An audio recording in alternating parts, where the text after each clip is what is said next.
Good morning बच्चों, आज हम करने जा रहे हैं आपकी वर्कशीट नंबर 76 विषय विज्ञान कक्षा 10, हमारी डेट 22 जनवरी के लिए। तो आज की वर्कशीट में हमें अपना जो पार्ट सेकंड है, पार्ट 2 है, जो अम्ल, क्षारक तथा लवण, इसका रिवीजन करना है और इसके क्वेश्चन आंसर्स हम कुछ करेंगे। तो यहाँ पे कुछ अम्ल और क्षारक की रासायनिक अभिक्रियाएं हैं जो कि मैंने, अगर जिन बच्चों ने अभी हॉलीडेज में छुट्टियों में क्लास ली होगी मेरी, तो उनको पता होगा कि ये क्या होते हैं, अम्ल क्षारक क्या होते हैं और कैसी इनकी अभिक्रियाएं थी। वहाँ पे मैं अच्छे से एक्सप्लेन कर चुकी हूँ। अगर भूल गए हो तो दोबारा देख सकते हो, और जिन बच्चों ने नहीं देखा है तो वो भी देख सकते हैं, आपको अच्छे से समझ में आएगा, क्योंकि यहाँ पे डायरेक्ट अभिक्रियाएं दी हुई हैं। होती क्या है रासायनिक अभिक्रिया, क्या अम्ल होते हैं, क्या क्षारक होते हैं, जब तक आपका कॉन्सेप्ट नहीं क्लियर होगा आपको नहीं समझ में आएगा। ठीक है, तो उन बच्चों के लिए जिनको बिल्कुल नहीं पता इस चैप्टर के बारे में, मैं लिंक डिस्क्रिप्शन में डाल दूंगी, पहले आप वो देखिए। ठीक है, और अगर समझ में आता है तो कोई दिक्कत ही नहीं है। अब देखो, अम्ल की पहली सारी अभिक्रिया पढ़ेंगे। ठीक है, जो अम्ल है जब उसको धातु के साथ अभिक्रिया कराते हैं तो क्या बनता है, लवण बनता है। ठीक है, लवण और क्या होता है, हाइड्रोजन गैस उत्सर्जित होती है। ठीक है, इसका उदाहरण है HCl है। HCl क्या है, एक अम्ल है। HCl क्या है, अम्ल है। H2SO4 क्या है, अम्ल है। देखो, जो अम्ल है उसमें कैसे पता चलेगा कि अम्ल है या फिर क्षारक है, तो देखो क्षारक में तो क्या होता है OH, क्षारक में तो क्या होता है OH नेगेटिव, और जो अम्ल होता है अम्ल में क्या होता है H पॉजिटिव। ठीक है, देखो ये क्षारक है NaOH और अम्ल क्या है HCl। ठीक है, तो अम्ल क्या है HCl है, और धातु है, आप कुछ भी लिख सकते हो, जिंक है, कोई भी धातु आपको लेनी है, जिंक हो गया, जैसे कॉपर हो गया, कुछ भी ले सकते हो आप। तो जिंक क्या, हमने इसके साथ क्या करा, अभिक्रिया कराया, तो इसने क्या बनाया, लवण, सॉल्ट बनाया। जैसे NaCl क्या है, लवण है, सॉल्ट है। ठीक है, इसी तरीके से ZnCl2 भी क्या है, एक लवण है। तो यहाँ पे क्या होगा, ये ZnCl के साथ मिलेगा और हाइड्रोजन अलग से रह जाएगा। ठीक है, तो लवण और हाइड्रोजन बनेगा जब अम्ल और धातु की अभिक्रिया कराते हैं। इसी प्रकार जब अम्ल की हम अभिक्रिया कराते हैं धातु कार्बोनेट, धातु बाइकार्बोनेट के साथ, ये सारी अभिक्रिया मैं आपको करा चुकी हूँ। अम्ल की जब हम अभिक्रिया कराते हैं धातु कार्बोनेट या धातु बाइकार्बोनेट के साथ, तो भी क्या बनता है, लवण बनता है। ठीक है, लेकिन यहाँ पर क्या बनेगा, कार्बन डाइऑक्साइड और जल। ठीक है, CO2 और H2O बनेगा, ये चीज़ ध्यान में रखनी है। ठीक है, उदाहरण के तौर पे जैसे हमारा HCl है, ठीक है, ये धातु कार्बोनेट हो गया, धातु क्या हो गई Na, सोडियम धातु हो गई, और कार्बोनेट CO3 क्या हो गया, कार्बोनेट हो गया।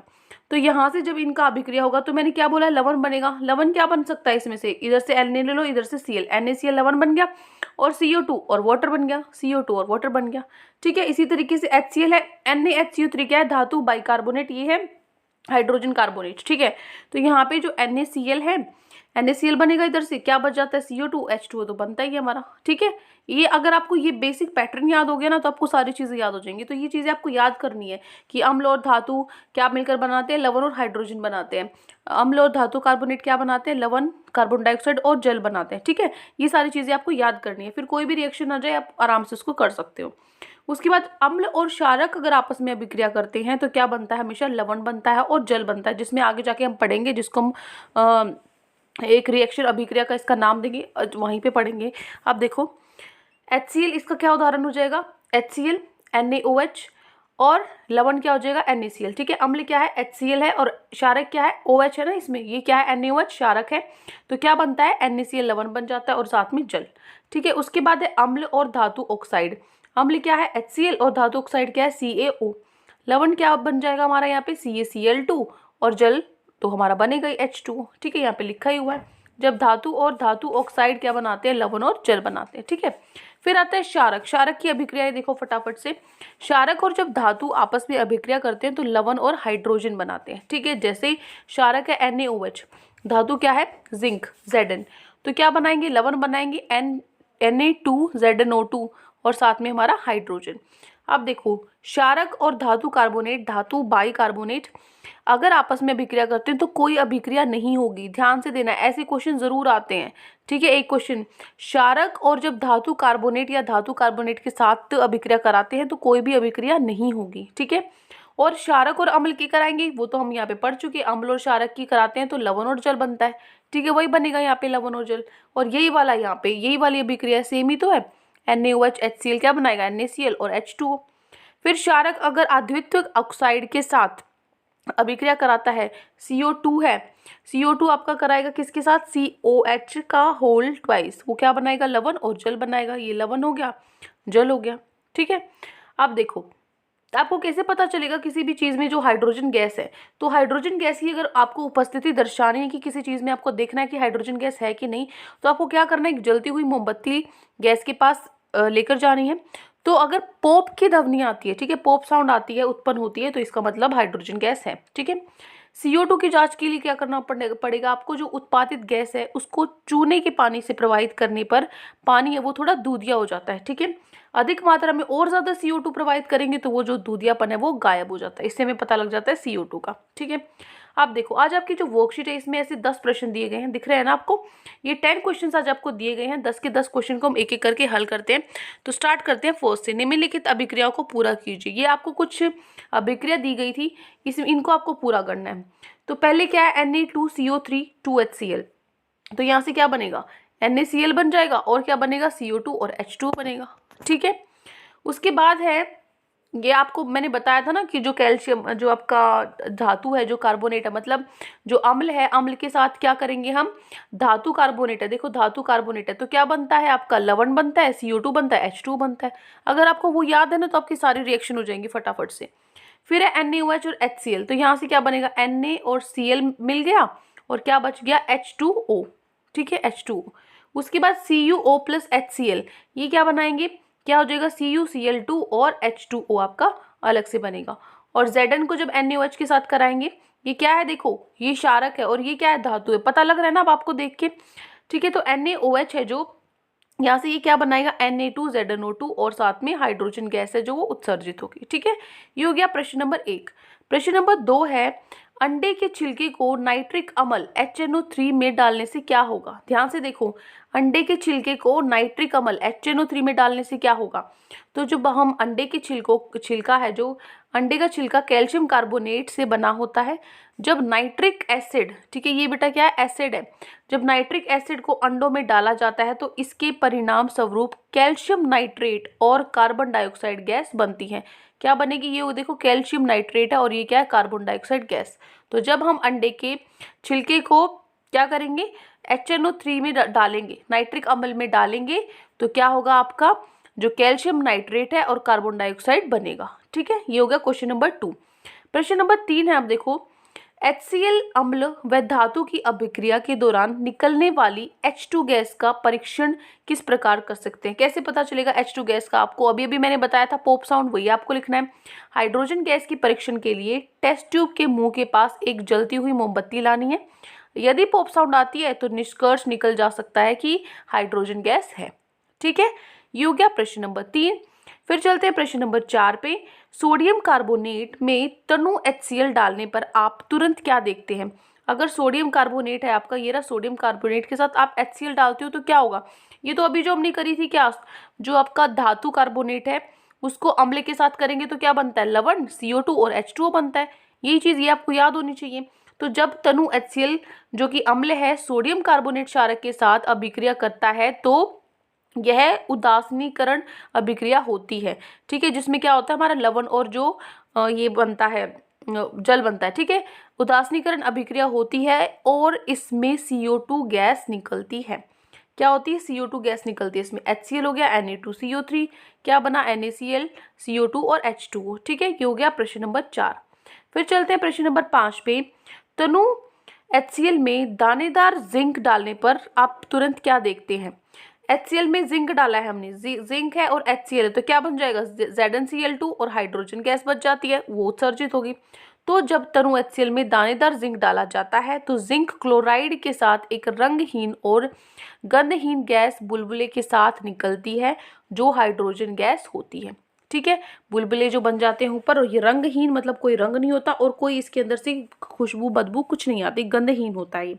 ठीक है, प्रश्न नंबर 5 हो गया। फिर देखो प्रश्न नंबर 6 पे, दही और खट्टे पदार्थों को तांबे के बर्तन में क्यों नहीं रखना चाहिए। देखो, अगर कोई भी वर्ड नहीं समझ में आ रहा है तो मैं रीड कर रही हूँ, मेरे साथ साथ ध्यान से सुनो और अपनी कॉपी में लिख लेना। ठीक है, देखो, दही और खट्टे पदार्थ जैसे अचार को तांबे के बर्तन में नहीं संग्रहित किया जा सकता। क्यों नहीं रखा जाता है तांबे के बर्तनों में इसको, क्योंकि यह धातु के साथ अभिक्रिया कर लेते हैं। क्या कर लेते हैं, धातु के साथ अभिक्रिया कर लेते हैं और जहरीले पदार्थ का निर्माण करते हैं। ठीक है, जहर होता है जैसे, ऐसे पदार्थ का निर्माण करते हैं जो मानव के लिए अयोग्य है। ठीक है, प्रश्न नंबर 6 हो गया। प्रश्न नंबर 7 देखो, प्रश्न नंबर 7 है, चूने में अत्यधिक मात्रा में CO2 प्रवाहित करने पर पहले पानी दूध या सफेद हो जाता है, फिर रंगहीन हो जाता है, कारण बताइए, रासायनिक अभिक्रिया भी लिखें। तो देखो, जब भी चूने के पानी में अत्यधिक मात्रा में CO2 प्रवाहित करने पर पहले दूध या सफेद हो जाता है, क्योंकि कैल्शियम कार्बोनेट एक अवक्षेप के रूप में बनता है, मतलब घुलता नहीं है, ठीक है। पानी में क्या होता है, अघुलनशील होता है। फिर कैल्शियम कार्बोनेट बनता है जो कि पानी में घुलनशील होता है। कहने का मतलब देखो, नीचे रिएक्शन से सीखते हैं। पहले हमने ये लिया ये क्या हो गया आपका, कैल्शियम हो गया, ठीक है। कैल्शियम हाइड्रोक्साइड को हमने क्या किया, CO2 से प्रवाहित कराया, तो हमारा कैल्शियम कार्बोनेट बना और वाटर बना, ठीक है, जल बना। उसके बाद फिर से इसने बोला अत्यधिक मात्रा में, तो इसमें और ज़्यादा CO2 से पास कराएंगे, तो जो ये हमारा बना है इसके अंदर और CO2 से पास कराएंगे, तो क्या बन जाएगा हमारा, कैल्शियम हाइड्रोजन कार्बोनेट बनेगा, जो कि घुलनशील होता है। ये क्या था, ये घुलनशील नहीं था, ठीक, तो कुछ ना कुछ अवक्षेप बच जाता है, लेकिन ये क्या है, घुलनशील है, ठीक है। तो इसीलिए घुलनशील है ये, तो घुलनशील है तो पूरा घुल जाएगा, तो दूधिया नहीं रहेगा, लेकिन ये पूरा नहीं घुलता, तो आपको वो जो सोल्यूशन है वो थोड़ा दूधिया दिखेगा, ठीक है। तो ये हो गया प्रश्न नंबर 7। फिर चलते हैं प्रश्न नंबर 8 पे। प्रश्न 8 है, तनु हाइड्रोक्लोरिक अम्ल की अभिक्रिया जिंक धातु से करवाने पर उत्सर्जित होने वाली गैस का नाम लिखिए। जब हमने हाइड्रोक्लोरिक अम्ल HCl की अभिक्रिया कराई जिंक के साथ, तो क्या बन रहा था हमारा, ZnCl2 प्लस में हाइड्रोजन बन रही थी, ठीक है। अगर आप ये लिखना चाहते हो तो लिख भी सकते हो। तो यहाँ पे कौन सी हाइड्रोजन क्या हो रही है, हाइड्रोजन गैस उत्सर्जित हो रही है। अगर ये आपको रिएक्शन की अभिक्रिया लिखनी है इस आंसर में, तो आप लिख सकते हो, जितनी रिएक्शन लिखोगे अच्छी बात है, ठीक है। प्रश्न 8 हो गया। फिर प्रश्न 9 है, हाइड्रोक्लोरिक अम्ल की सोडियम कार्बोनेट के साथ अभिक्रिया करवाने पर एक रंगहीन तथा गंधहीन गैस उत्सर्जित होती है। ये तो मैंने आपको अभी अभी बताया था कि गंधहीन और आपकी रंगहीन उत्सर्जित होगी गैस, वो कौन सी थी, CO2 थी, ठीक है। तो आपको 4 ऑप्शन दिए थे, इसमें से जो आपका पहला है CO2 वो बिल्कुल ठीक है, ठीक है। फिर आखिरी प्रश्न है हमारा प्रश्न नंबर 10, उस अभिक्रिया का नाम बताइए जिसमें अम्ल व क्षारक की अभिक्रिया के परिणाम स्वरूप लवण तथा जल प्राप्त होते हैं। तो उदाहरण सहित लिखना आपको। तो लिखो, अम्ल और क्षार की अभिक्रिया से लवण तथा जल प्राप्त होती है, इस अभिक्रिया को उदासीनीकरण अभिक्रिया कहा जाता है, ठीक है। तो HCl है जैसे आपका अम्ल हो गया, NaOH आपका क्षारक हो गया, तो ये मिलकर क्या बनाएंगे, लवण और जल। तो इस अभिक्रिया हम क्या बोलते हैं, उदासीनीकरण अभिक्रिया, ठीक है। तो ये 10 प्रश्न आज आपकी वर्कशीट में आपको दिए गए थे। आई होप आपको अच्छे से समझ में आ गई है पूरी वर्कशीट और ये क्वेश्चन आंसर्स। कोई भी डाउट है आपको पूरी वर्कशीट में, तो कमेंट सेक्शन में आप मुझे बता सकते हैं। और अगर आपको वीडियो अच्छी लगे तो चैनल को सब्सक्राइब कर सकते हैं, वीडियो को लाइक कर सकते हैं। और एक और चीज़ आपको बतानी थी स्टूडेंट्स, जैसे कि आपको पता ही है कि मैं अनअकैडमी के जो इवेंट होते हैं जो काफ़ी अच्छे होते हैं वो मैं आप लोगों को टाइम टू टाइम बताती रहती हूँ। तो यहाँ पे देखो, एक क्रिएटिव कॉर्नर करके इवेंट आने वाला है, ये है 31 जनवरी को, ठीक है। और ये सुबह 9 बजे से स्टार्ट हो जाएगा, इसके लिए कोई फ़ीस नहीं है, फ्री है। तो इसमें सिखाएंगे क्या, इसमें पढ़ाई से रिलेटेड कुछ नहीं होगा, क्योंकि होता है ना कि हमें कुछ एक्स्ट्रा चीज़ों में एक्स्ट्रा चीज़ें सीखने को मिलती हैं। जैसे कुछ गेम की ट्रिक होती हैं, मैजिक सिखाया जाएगा, डूडलिंग किस तरीके से बनाते हैं, देन पोइट्री में अगर आपका इंटरेस्ट है, सिंगिंग में इंटरेस्ट है, तो वो चीज़ें आपको यहाँ पर सिखाई जाएंगी। फिर कोडिंग के बारे में, और जो एक्सेल है उसका यूज़, ऐप किस तरीके से मतलब यूज़ करते हैं, ऐप को किस तरीके से बनाना है, या फिर आप रोबोट्स बनाना चाहते हो, रोबोट किस तरीके से बनाना है। तो ये जो इवेंट होने वाला है ये 31 जनवरी को। तो अब ये जो सारे इवेंट है ना, इनका अलग अलग टाइमिंग है। तो इनका टाइमिंग मैं यहाँ दिखा देती हूँ आपको, कि थोड़ा सा बड़ा कर देती हूँ आपको ताकि आसानी से दिखे। तो यहाँ पे देखो, जो चेस है, अगर किसी बच्चे का चेस वगैरह में, उसमें मिडल गेम ट्रिक्स, यानी कि उसकी जो गेम की ट्रिक्स हैं वो छोटी छोटी अच्छे वाली ट्रिक्स आपको बताई जाएंगी, ठीक है। तो 1 घंटे का टाइमिंग रहेगा। तो फॉर एग्जांपल किसी बच्चे का चेस में इंटरेस्ट है लेकिन एक्सेल में इंटरेस्ट नहीं है, या तो वो अपना पहले ही टाइम डिसाइड कर ले कि हाँ भाई, जैसे 4 बजे मैजिक सिखाया जाएगा, मैजिक के बारे में बताया जाएगा। तो आप ये हो सकता है ये वाला इवेंट ना अटेंड करना चाहें, ये वाला अटेंड करना चाहें, तो वो आप अपने अकॉर्डिंग रजिस्टर कर लेना। तो यहाँ मैं बता देती हूँ कि देखो, चेस के लिए जो गेम ट्रिक्स हैं वो सिखाई जाएंगी। फिर कोडिंग के बारे में बताया जाएगा 10 बजे। फिर 11 बजे एक्सेल के बारे में बताया जाएगा। फिर पोइट्री के लिए कि किस तरीके से, आजकल आप लोगों ने देखा होगा कि पोइट्री के कितने सारे जो चैनल्स हैं, यूट्यूब चैनल्स हैं, वो बहुत ही अच्छे से कर रहे हैं। तो किस तरीके से पिच को यूज़ करना है, हाई करना है, तो वो पोइट्री में प्रॉपरली यहाँ पर बताया जाएगा, ठीक है। फिर बात आती है रोबोटिक्स की। रोबोटिक्स के लिए आपका रहेगा 3 बजे, ठीक है। फिर 4 बजे आपका मैजिक का, और फिर ऐप किस तरीके से क्रिएट करना है ये है आपका 5 बजे। और ये इवेंट किस दिन है ये आपको ध्यान रखना है। वैसे तो अभी आने वाली वीडियोज़ में मैं आपको बताती ही रहूँगी ये तो ये 31 जैन को है, ठीक है ना, और 9 बजे से शुरू हो जाएगा। आप अपने इंटरेस्ट के अकॉर्डिंग इसमें से इवेंट चुन लेना, ठीक है ना बेटा। तो यहाँ पे ये देखो कि इफ़ यू मतलब एकेडमी से बाहर कुछ ये स्किल है जिसमें मुझे मालूम है कि आप लोगों का बहुत ही अच्छा ये है, इस चीज़ में इंटरेस्ट रहता है। तो देखो अगर कोड मांगे, ठीक है, कहीं पे भी अगर अनअकैडमी पे आपसे कोड मांगा जाता है तो आपको यूज़ करना है रेफरल कोड पूर्णिमा 10, ठीक है। ये जो कोड है पूर्णिमा 10 कोड, उनकी जो भी आपकी स्पेशल क्लासेस होती हैं, उनकी स्पेशल क्लासेस हैं या फिर कोई लाइव क्लास है जिसमें रेफरल कोड मांगा जा रहा है तो पूर्णिमा 10 डालेंगे तो वो अनलॉक हो जाएंगी, ठीक है। और अगर मान लो कोई कोर्स अगर आप कभी खरीदते हो, इन फ्यूचर खरीदते हो या अभी खरीदते हो तो उसमें भी आपको 10% का डिस्काउंट मिलेगा अगर ये अपना आप पूर्णिमा 10 कोड उसमें डालते हो तो, ठीक है। तो कोड तो आपको पता ही है। और जो ये इवेंट हम बता रहे हैं आपको कि 31 जनवरी को होने वाला है, इसमें ऐप क्रिएशन ये देख सकते हैं कि ये इवेंट रहने वाले हैं। तो आप अपने टाइम के अकॉर्डिंग इसको रिमाइंडर भी लगा लेना इसमें। और रजिस्टर करने के लिए बिल्कुल फ्री है ये, ठीक है, इसमें कोई फीस नहीं लगने वाली है, लाइव इवेंट रहने वाला है, बिल्कुल फ्री आप इसको देख सकते हैं, ठीक है ना। तो अब आपको रजिस्टर कैसे करना है, जो लिंक मैंने नीचे डिस्क्रिप्शन में दिए हुए हैं, एक बार वहाँ जाकर ओपन कर लेना और ओपन करके देख लेना कि आपको किस तरीके से आप जाकर रजिस्टर कर पाएंगे और फिर आपके पास नोटिफिकेशन भी आ जाएगा। काफ़ी अच्छा रहेगा, मतलब मेरे को तो अच्छा लगता है। अगर मुझसे पूछो तो मुझे मैजिक का बड़ा शौक़ है और कोडिंग का तो आप लोगों को मैं पता ही है। तो अगर मेरे को सीखना हो तो मैं क्या सीखूंगी, मैं शायद मैजिक और रोबोट मेकिंग सीखूंगी, बाकी तो फिर भी हमें आता है। तो आप भी इसी तरीके से अपने टाइम इवेंट को मैनेज कर लेना, ठीक है। और फ्री है तो देखने में कुछ नहीं जाता है, एटलीस्ट आप फ्री तो जो रहते हैं ना, जो इवेंट ऐसे क्रिएटिव वाले रहते हैं वो देख ही लिया करो। ओके बच्चा, तो आई होप आपको समझ में आया होगा कि मैं इसमें क्या बता रही हूँ। और पूर्णिमा 10 कोड आप यूज़ कर सकते हैं। और अगर आपको मेरे पढ़ाने का तरीका अच्छा लगता है, समझाने का तरीका अच्छा लगता है तो वीडियो को आप पहुंचाएंगे 1000 लाइक्स तक। और अगर अभी तक आपने चैनल को सब्सक्राइब नहीं किया है तो चैनल को सब्सक्राइब कर लीजिएगा। Thank you, have a nice day, may God bless you.